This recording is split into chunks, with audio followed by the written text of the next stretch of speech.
Good afternoon and welcome to the Park Fire incident. First, I'd like to start with the numbers for the fire. The acreage is 399,437. We're at 24% contained, and we have 6,375 personnel on the fire. Let's get an operational briefing from the Butte Zone. Good afternoon, Brian Newman, the fire behavior analyst here on the Park incident.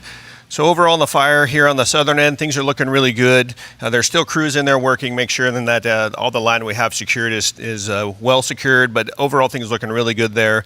Moving further up, closer up to Red Bluff, things are again looking pretty decent in there. Crews are working hard to make sure the line we have secured holds and maintains its current location and doesn't have any problems. Going up here north of Highway 36, west of Paynes Creek, there is some areas up there that gave us some challenges over the past 24 to 36 hours. There is quite a bit of crews working in there and really working hard on that really thick brush to make sure that the fire holds where it's at. Still a lot of smoke being produced out of there and still some fire activity, but generally that area is looking much better than it had been the last few days.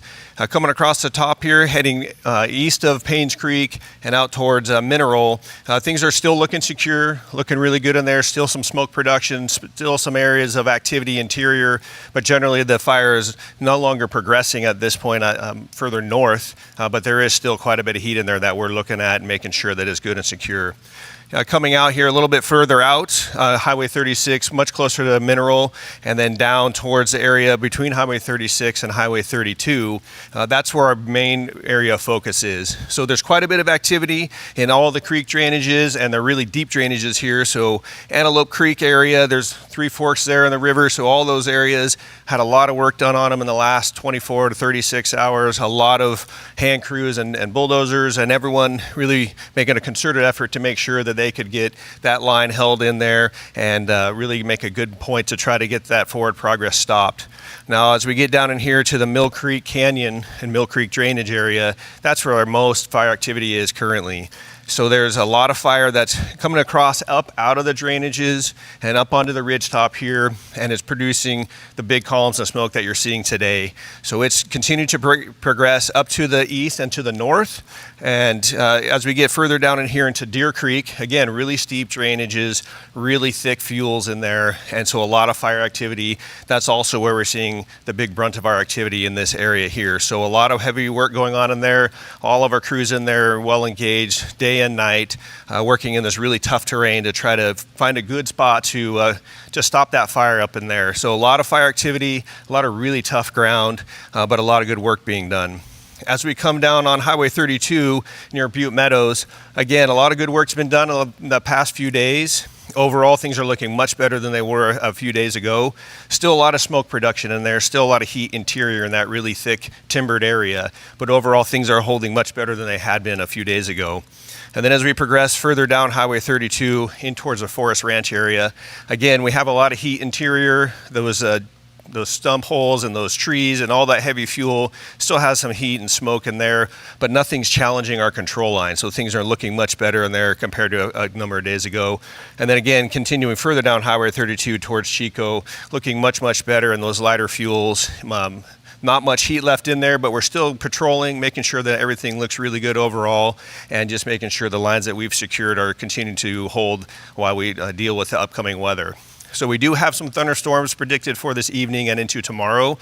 Those are going to be well off to our east. We don't anticipate that they're going to come over the fire exactly, but we're really being cognizant about any outflow winds or anything that could affect the fire here. So we have our meteorologists here taking a good look day and night to make sure that any weather that could impact the fire, our crews out on the line are well aware of that. But generally, we're just seeing a few sprinkles here right now, but nothing that's really causing the fire to be extinguished. It's just a little bit of change in weather.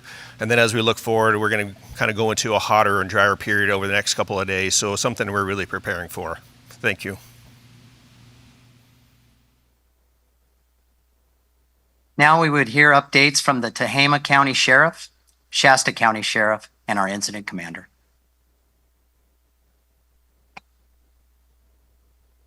Good afternoon, Sheriff Dave Kane, Tam County. I'd like to start this afternoon by highlighting some of the movement made in reducing evacuation orders and repopulating some areas of Tam County based on the success of firefighting efforts.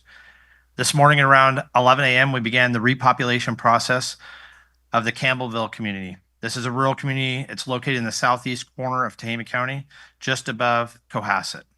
We had law enforcement staff in the community all day to help facilitate as the public moved back in and provide safety information. I'd like to remind residents of Campbellville the area is still hot, potentially dangerous, and will be a thoroughfare to continue firefighting efforts. I would encourage residents of destroyed residences to leave them undisturbed, as they could have safety concerns for them as well as impacts to potential reimbursement in the future.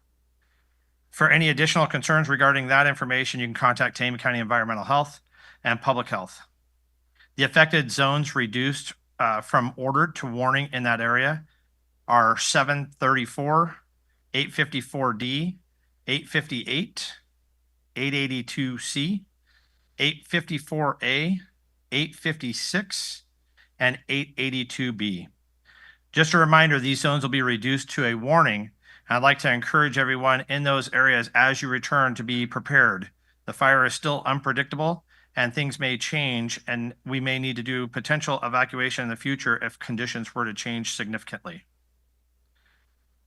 After consulting with CAL FIRE, we also have reduced evacuation orders to warnings in the following areas: Zone 444, 462B, and 408. These zones are located immediately west of the Dale Station area.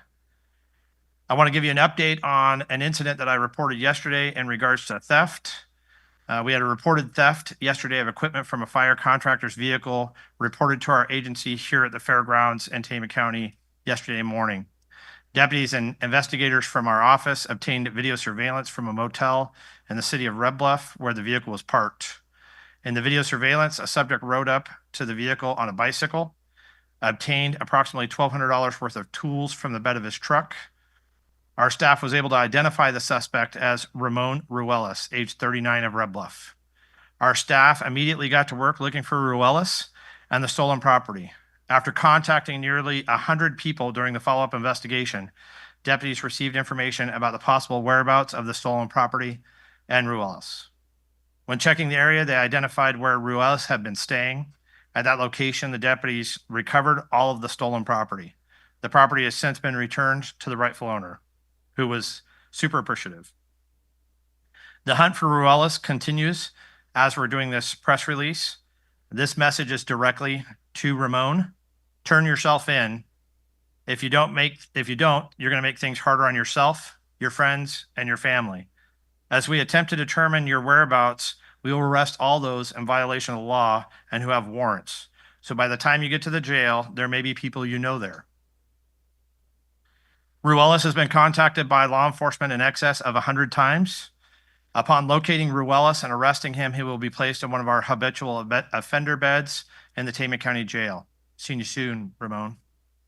In closing, I'd like to remind our citizens, as we begin to open and repopulate our communities, there are many potential dangers still present. Be aware that the roadways are narrow and being shared by fire apparatus, road crews, power crews, and law enforcement. Drive appropriately and carefully. Protect yourself and those that are protecting and serving our community. Be aware of potential dangers associated with hotspots of the fires, overhead dangers such as trees and down wires, as well as possible caustic chemicals or debris and burned out structures. Be aware that current private roads are open now, but may be closed and locked in the future as the event moves, trapping you behind on private property in fire zones. I appreciate everyone's patience and understanding as I assure you our job is to get you home quickly and safely as possible. We will continue to assess daily the status of the fire and the ability to lift additional evacuation orders and efforts to get people home. I would ask our citizens just to remember as we lift some of the evacuation orders, they will downgrade to warnings. Please be vigilant and aware of what's going on around you and prepare to evacuate again if it is necessary. Thank you.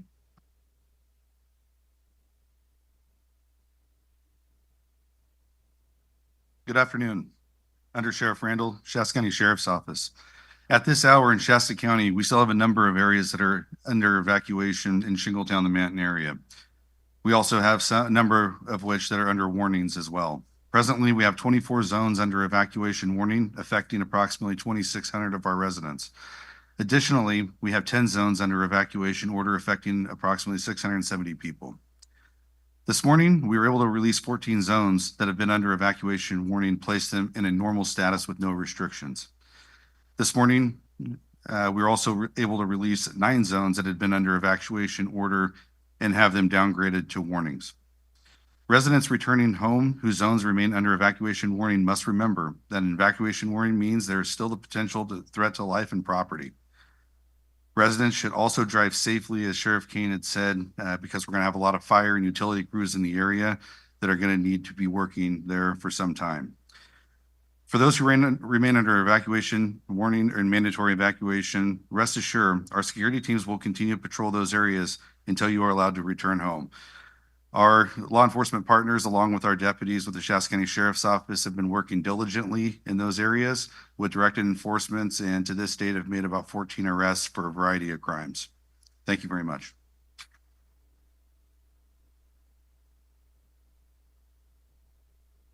Good afternoon. My name is Dusty Martin. I'm one of the Unified Incident Commanders for the park incident. As you heard from our PIO earlier, the fire has grown to 399,437 acres.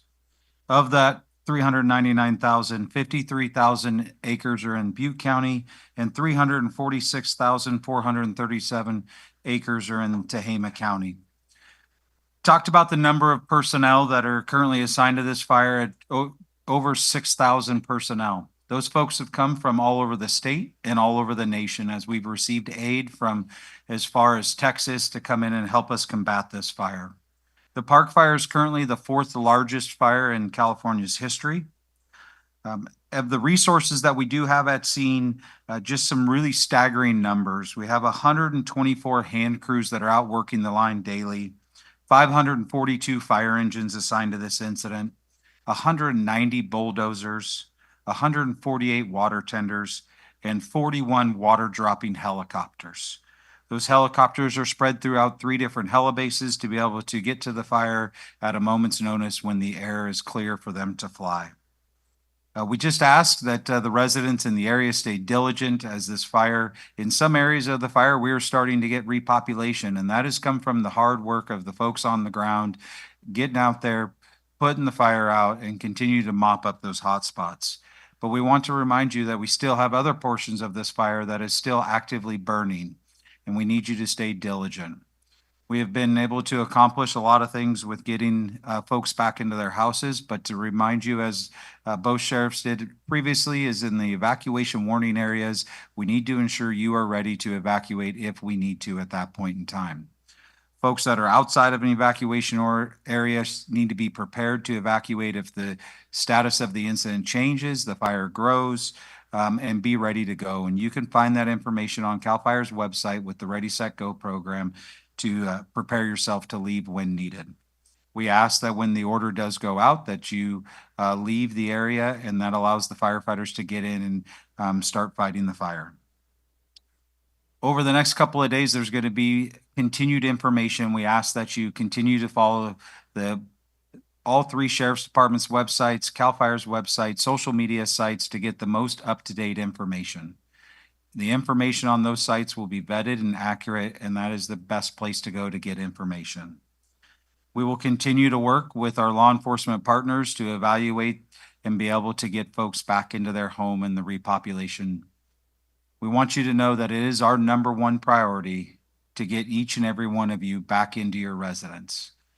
But to do that, we have to make sure it's safe, not only for you, but also safe for our ground firefighters that'll be out there working. Every day we have multiple meetings that we go over and we look at when can we start getting folks back into their house. This has not gone unnoticed and is very important to each and every one of us. With that, continue to look for additional information, these press conferences that come out every day so we can keep you up to date. Have a great day.